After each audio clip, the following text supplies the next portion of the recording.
আজকের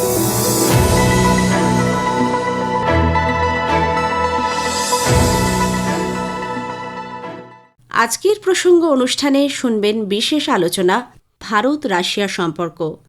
ডক্টর অনিক চ্যাটার্জির সঙ্গে কথা বলেছেন কল্যাণ লাহা। আজ শুনবেন প্রথম পর্ব। রাশিয়ার রাষ্ট্রপতি ভ্লাদিমির পুতিন সদ্য 2 দিনের সফরে ভারতে এসেছিলেন। দুই দেশের বিশেষ সম্পর্ককে ধ্রুবতারার সঙ্গে তুলনা করেছেন প্রধানমন্ত্রী নরেন্দ্র মোদী। ভারত ও রাশিয়ার মধ্যে এই বিশেষ সম্পর্ক নিয়ে আলোচনায় আজ আমাদের মধ্যে রয়েছেন ডক্টর অনিক চ্যাটার্জি। আপনাকে আকাশবাণীতে স্বাগত। নমস্কার। আমরা জানি যে ভারত রাশিয়ার সম্পর্ক বহু পুরনো একটা সম্পর্ক। সদ্য রাশিয়ার রাষ্ট্রপতি ভারতে এলেন 2 দিনের সফরে, এবং এটাও দেখলাম যে প্রধানমন্ত্রী নরেন্দ্র মোদী পালাম বিমানবন্দরে ওনাকে নিজে গিয়ে স্বাগত জানালেন। তো এই পুরো বিষয়টাকে আপনি কীভাবে দেখছেন? দেখুন, ভারতের প্রধানমন্ত্রী নরেন্দ্র মোদী যখন সমস্ত প্রোটোকল ভেঙে পালাম বিমানবন্দরে রাশিয়ার রাষ্ট্রপতিকে স্বাগত জানাতে গেলেন, তা থেকে বোঝা যাচ্ছে যে এই সফরকে ভারত কতটা গুরুত্ব দিয়েছে, প্রচণ্ড গুরুত্ব সহকারে দেখেছে। আসলে ভারত এবং রাশিয়া এই দুটো দেশই এখন ব্রিক্সের খুব গুরুত্বপূর্ণ দুটি দেশ, এবং এই দুটি দেশেই এখন বিভিন্ন রকমভাবে আন্তর্জাতিক ক্ষেত্রে, বিশেষ করে ইউক্রেন যুদ্ধের কারণে রাশিয়াকে একঘরে করতে চাইছে আমেরিকা এবং ইউরোপের বিভিন্ন দেশ। সেই দিক থেকে পুতিনের এই সফর রাশিয়ার পক্ষে গুরুত্বপূর্ণ, আর ভারত একে যথেষ্ট গুরুত্ব দিচ্ছে, কেননা আমেরিকার যে শুল্ক ঘোষণা, সেই আবহে ভারত রাশিয়া বাণিজ্য যদি আরও বৃদ্ধি পায়, ভারতের সেই দিকেই লক্ষ্য থাকবে। সেই কারণে এই সফরকে ভীষণ গুরুত্ব দেওয়া হয়েছে। প্রধানমন্ত্রী নরেন্দ্র মোদী নিজে সমস্ত প্রোটোকল ভেঙে বিমানবন্দরে গেছেন পুতিনকে স্বাগত জানাতে। ইউক্রেন যুদ্ধের কথা আপনি বললেন। ইউক্রেনের যুদ্ধে প্রায় 4 বছরে পড়তে চলেছে। এই সময় ভারত প্রথম থেকেই বলে এসছে এই যুদ্ধের প্রসঙ্গে যে ভারত শান্তিপূর্ণভাবে এই যুদ্ধের একটা সমাধান চায়, এবং ভারতের সাথে ইউক্রেনের সম্পর্ক খারাপ বলবো না, ভালো। রাশিয়ার সাথে সম্পর্ক একটা বিশেষ সম্পর্ক। এইখানে দাঁড়িয়ে এবং ভ্লাদিমির পুতিন 2 দিনের সফরে ভারতে এসে চলে গেলেন, তো ভারত কিভাবে এই পুরো বিষয়টাকে একটা ব্যালেন্সের মধ্যে নিয়ে আসবে? খুবই প্রাসঙ্গিক এবং গুরুত্বপূর্ণ প্রশ্ন। দেখুন, রাশিয়া ইউক্রেন যুদ্ধ সেটা চলছে, বেশ কয়েক বছর ধরে চলছে, আপনি যেটা বললেন, এবং ভারতের সাথে ইউক্রেনের সম্পর্ক সেটা কিন্তু ভালো, কখনোই সেটা বৈরী সম্পর্ক নয়। আর রাশিয়ার সঙ্গে তো আমাদের একটা বিশেষ সম্পর্ক আছে। তাহলে এই যে রাশিয়ার রাষ্ট্রপতি যে এলেন, তাতে কি ইউক্রেনের সাথে ভারতের সম্পর্কের কোনো প্রভাব পড়তে পারে? আমি কিছুদিন আগেই বলছিলাম যে ভারত হয়তো খুব শীঘ্রই ইউক্রেনের রাষ্ট্রপতিকেও আমন্ত্রণ জানাবে। তারপরে দেখলাম সেটা ঘটেছে। অর্থাৎ ভারত চাইবে যে এই সম্পর্কগুলো, বিশেষ করে বৈদেশিক সম্পর্ক, সেক্ষেত্রে একটা ভারসাম্য রক্ষা করতে। অর্থাৎ রাশিয়ার সাথে আমাদের সম্পর্ক টাইম টেস্টেড, পুরনো সম্পর্ক, খুব ভালো সম্পর্ক, কিন্তু ইউক্রেনের কাছে এরকম বার্তা যেন না যায় যে ভারত একেবারে রাশিয়ার দিকে ঝুঁকে পড়েছে। এবং ভারতের অনেক, বিশেষ করে তরুণ প্রজন্মর অনেকে কিন্তু ইউক্রেনে বসবাস করেন, ডাক্তারি ইত্যাদি পড়তে যান। ফলে ইউক্রেনের জনগণের যেন এরকম কখনোই মনে না হয় যে ভারত ভীষণভাবে রাশিয়ার পক্ষে ঝুঁকে যাচ্ছে, এবং সে বোধহয় রাশিয়া ইউক্রেন যুদ্ধে রাশিয়ার দিকে থাকতে পারে। যদিও আমাদের ঘোষিত অবস্থান হলো আমরা কিন্তু একেবারেই শান্তি চাই, যেটা আপনিও বললেন, যথার্থভাবে আমরা শান্তি চাই, এবং আমরা চাই এই যুদ্ধ থেমে যাক। ভারতবর্ষের সেটাই ঘোষিত নীতি। ফলে এই ভারসাম্য কিন্তু রক্ষার একটা চেষ্টা আমাদের বিদেশ মন্ত্রকের থাকবে। আমরা দেখলাম যে এই 2 দিনের সফরকালে ভারত আর রাশিয়ার মধ্যে অনেক চুক্তি স্বাক্ষরিত হয়েছে। যেই চুক্তিগুলো স্বাক্ষরিত হয়েছে, আগামী দিনে সেগুলো ভারতের সঙ্গে রাশিয়ার সম্পর্কে কীভাবে প্রভাব ফেলতে পারে? দেখুন, অনেক কটা চুক্তি এই সফরে স্বাক্ষরিত হয়েছে, এবং এই সফরের আগে আরেকটা চুক্তি স্বাক্ষরিত হয়েছে যেটাকে বলা হচ্ছে reels, RELOS, reciprocal exchange of logistics support.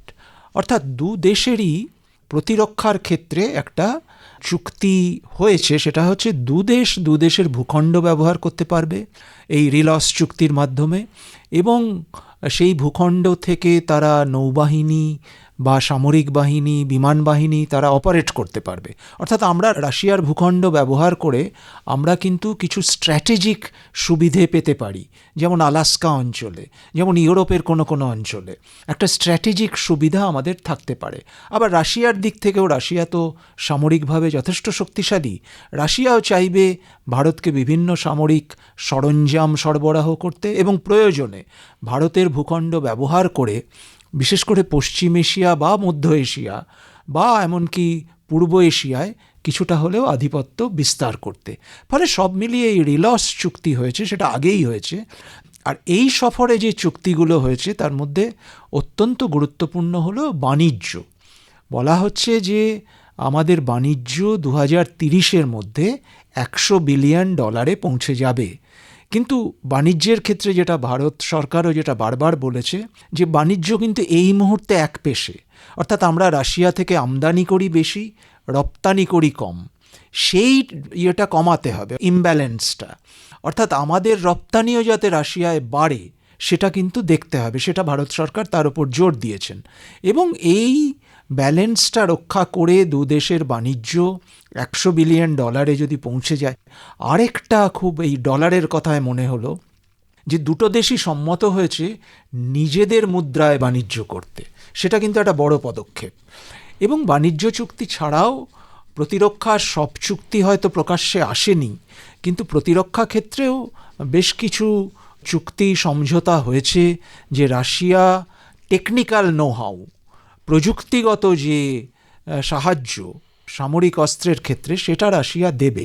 এটা কিন্তু এর আগে আপনার খেয়াল থাকবে যে মার্কিন যুক্তরাষ্ট্র F-35 সরবরাহ করবে বলেছিল, কিন্তু সে বলছে যে পুরো টেকনিক্যাল নো-হাউটা আমরা দেব না। রাশিয়া কিন্তু টেকনিক্যাল নো-হাউ দেবে, এবং প্রয়োজনে ভারতে সেই রকম বোমারু বিমান বা যুদ্ধাস্ত্র ভারতেই তৈরি করবে যৌথ উদ্যোগে। ফলে এই যে চুক্তিগুলো হচ্ছে, এবং এছাড়া ভারত রাশিয়ায় ফার্টিলাইজার বা সার তারা উৎপাদন করবে, এবং রাশিয়ার থেকেও আরও অন্যান্য অনেক কিছু তারা আমদানি করবে।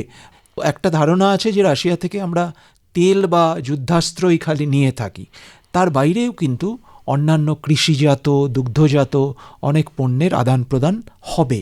এই জাতীয় যে চুক্তিগুলো হয়েছে সেটা কিন্তু যথেষ্ট গুরুত্বপূর্ণ। আপনি বাণিজ্যর কথা বললেন, এবার বাণিজ্য নিয়ে যেটা এখন ফোকাসে আছে সেটা হচ্ছে রাশিয়ার তেল। রাশিয়ার খনিজ তেল ভারত আমদানি করে, এবং সেই বিষয়ে ভারতের ওপরে 50% পেনাল্টি চাপিয়েছে মার্কিন যুক্তরাষ্ট্রের সরকার। এবার এই প্রেশার তো রয়েছেই, প্লাস ইউরোপিয়ান ইউনিয়নও চেষ্টা করছে রাশিয়ার তেল যেন ভারত আমদানি না করে। কিন্তু দেখা যাচ্ছে যে ইউরোপিয়ান ইউনিয়ন এবং আমেরিকা দুজনেই রাশিয়ার কাছ থেকে তেল এই মুহূর্ত পর্যন্ত কিনে চলেছে। ইইউ তেল কিনছে, আমেরিকা তেল কিনছে রাশিয়ার কাছ থেকে। ভারত তেল যখন কিনছে, ভারতের ওপরে কেন চাপ? আর যেখানে ডোনাল্ড ট্রাম্প বলেও দিয়েছে যে ভারত তেল কিনছে এবং সেই তেলের পয়সাতে ইউক্রেনে যুদ্ধ লড়া হচ্ছে। আপনার কি মনে হয় যেটা একটা অন্যরকম ব্যাপার হয়ে যাচ্ছে না? দেখুন, এটা তো এক ধরনের দ্বিচারিতা, পরিষ্কার দ্বিচারিতা, এই কারণে যে আমরা তেল কিনবো কিন্তু তুমি তেল কিনতে পারবে না। এখন ইউরোপ কিন্তু রাশিয়ার তেল বা প্রাকৃতিক গ্যাসের ওপরে অনেকটাই নির্ভরশীল। ফলে ইউরোপ রাশিয়া থেকে তেল নিচ্ছে, আমেরিকাও রাশিয়া থেকে তেল নিচ্ছে, চীন রাশিয়া থেকে তেল নিচ্ছে। কিন্তু ভারত তেল কেনার জন্য ট্রাম্প অতিরিক্ত শুল্ক চাপাচ্ছেন। আসলে ট্রাম্প ভারতকে চাপে রাখতে চাইছেন। এই শুল্ক চাপিয়ে ট্রাম্প চাইছেন যে ভারত তার পুরো বাণিজ্যটা রাশিয়ার সাথে বন্ধ করে আমেরিকার সাথে করুক। সেটা তেল হোক, সেটা সামরিক অস্ত্র হোক, সেটা কৃষিজাত দুগ্ধজাত পণ্য হোক, এই পুরোটাই ট্রাম্প চাইছেন যে আমেরিকার সাথে ভারত করবে। এবং সেই জন্য উনি বাণিজ্য চুক্তি নিয়ে নানান বিরোধী কথাবার্তা বলছেন, অর্থাৎ কখনো বলছেন বাণিজ্য চুক্তি আমরা প্রায় সেরে ফেলেছি, আবার কখনো বলছেন যে না, ভারত বাণিজ্য চুক্তি সেইভাবে এগিয়ে আসছে না, ভারত নিজের শর্ত চাপাচ্ছে। অর্থাৎ ট্রাম্পের একটা কিন্তু লক্ষ্য, যে কোনো কারণেই হোক, সেটা রাশিয়ার সঙ্গে আমাদের বন্ধুত্বের কারণেই হোক, ট্রাম্পের একটা লক্ষ্য হচ্ছে ভারতকে কিছুটা কোণঠাসা করা। এবং সেই কোণঠাসা করার ক্ষেত্রে উনি তেলকে ব্যবহার করছেন, অর্থাৎ ভারত তেল কিনছে, ফলে আমি শুল্ক চাপাবো। এবং আরেকটা খবর আমি শুনলাম যে চাল ভারত যেটা রপ্তানি করে আমেরিকায়, তার উপরেও নাকি উনি শুল্ক চাপাবেন বলে হুমকি দিয়েছেন। অর্থাৎ এ থেকে পরিষ্কার যে উনি কিন্তু ভারতকে চাপে রাখতে চাইছেন, কোণঠাসা করতে চাইছেন। চীনের সাথে উনি কিন্তু সত্যি কথা বলতে কি পেরে উঠবেন না এখন যা অবস্থা। ফলে চীন তেল কিনলেও চীনকে উনি হুমকি দিচ্ছেন না বা দিতে পারছেন না। শুরুতে দিয়েছিলেন, কিন্তু এখন সেটা প্রত্যাহার করেছেন। উনি চাইছেন যে ভারতকে চাপ দিয়ে আমি যদি কিছু আদায় করতে পারি, অর্থাৎ বাণিজ্য চুক্তিটা যদি ছেড়ে ফেলতে পারি নিজের মনোমতো, তাহলে হয়তো আমেরিকার লাভ।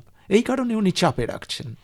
আমরা দেখেছি যে অপারেশন সিন্দুরের সময় আমাদের সুদর্শন চক্র, মানে S-400, যেটা ভারত ও রাশিয়ার যৌথ উদ্যোগে তৈরি করা হয়েছিল, সেই বিষয়গুলো তো রয়েইছে।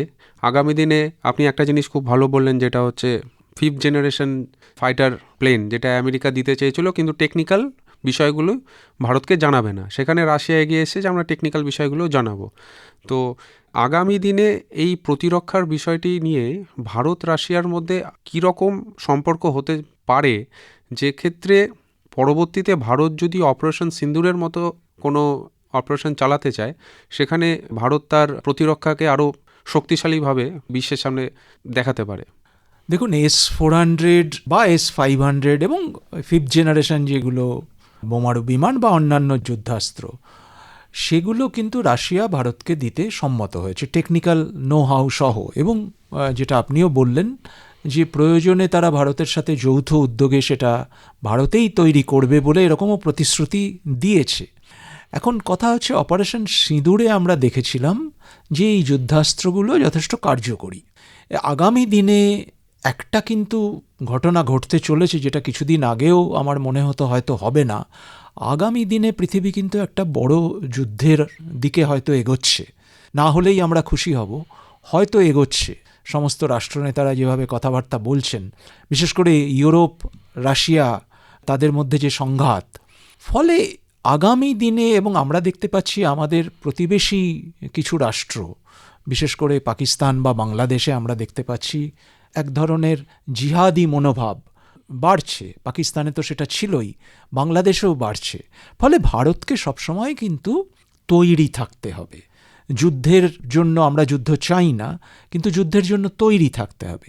এরকম অবস্থায় আপনি যেটা বলছেন, এরকম অবস্থায় যদি আমরা 5th জেনারেশন টেকনোলজি সহ আমরা যদি যুদ্ধাস্ত্র পাই, বা আমাদের দেশেই যদি সেগুলো তৈরি হয়, তাহলে তার চেয়ে ভালো কিছু হতে পারে না। তবে একটা জিনিসও সাথে সাথে আমাদের মাথায় রাখতে হবে যে এই প্রতিশ্রুতি এবং তার বাস্তবায়ন, এর মধ্যে একটা কিন্তু সময় লাগে, একটা ফারাক থাকে। অনেক সময় রাষ্ট্রনেতারা অনেক কিছু প্রতিশ্রুতি দেন, কিন্তু সেটা বাস্তবে প্রতিফলিত হয় না, অনেক সময় সেটা হয়ে ওঠে না। আমরা আশা রাখছি যে যে প্রতিশ্রুতিগুলো আমরা পেয়েছি রাশিয়ার থেকে, কেননা রাশিয়া আমাদের খুব পুরনো বন্ধু, যে প্রতিশ্রুতি আমরা পেয়েছি সেগুলো বাস্তবায়ন হবে এবং আমরা ভবিষ্যতে এই জাতীয় 5th জেনারেশন যে স্টেলথ টেকনোলজি, সেই জাতীয় সরঞ্জাম, টেকনিক্যাল নো হাউ সহ, প্রযুক্তি সহ আমরা পাব। ডক্টর অনিক চ্যাটার্জি এতক্ষণ আমাদের সাথে ছিলেন, আপনাকে অনেক অনেক ধন্যবাদ। শুনলেন বিশেষ আলোচনা ভারত রাশিয়া সম্পর্ক। ডক্টর অনিক চ্যাটার্জির সঙ্গে কথা বললেন কল্যাণ লাহা। শব্দ সম্পাদনা সাধনা দাস বসু। আলোচনাটির দ্বিতীয় তথা শেষ পর্ব শুনতে পাবেন আগামীকাল।